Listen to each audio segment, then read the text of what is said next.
buksan natin ang ating seeds ng spinach. Yan. Ayan, oh. Liliit lang po nila, oh. Yan. Ito nyo pong seeds ng spinach, liliit lang. At maglalagay lang po ako ngayon dyan. Tutusok ko lang po bahagya yan. Yan. So maglalagay po ako ng ilang piraso sa bawat bote po, no? Ng mineral water. Bubudbud nyo lang pong ganyan. Ayan. Ang ating mga tinanim na spinach, tatakpan po natin ng vermicast, no?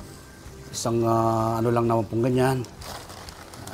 Mga 2 dakot po, no? Nakatakip na po yan. Ayan. So yung pong fertilizer, meron na sa ilalim, meron pa sa ibabaw. Katanim, bahagya lang po nga didilig-diligan, no? Iskusikin lang po ganito. Every morning ay didilig-diligan nyo lang po ng bahagya. Nang sa ganon ay mabilis pong mag-sprout ating mga seeds.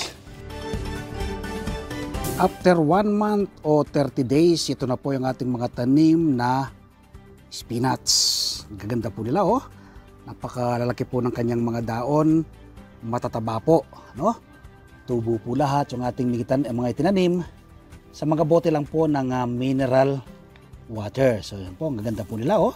So kita nyo po, no? Napakagaganda po at lulusog, ano?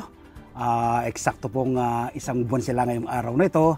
Kaya ready to harvest na. Sobra-sobra po ito sa aming pangangailangan. So mamaya-maya po mag-a-announce lang po ako sa aming GC.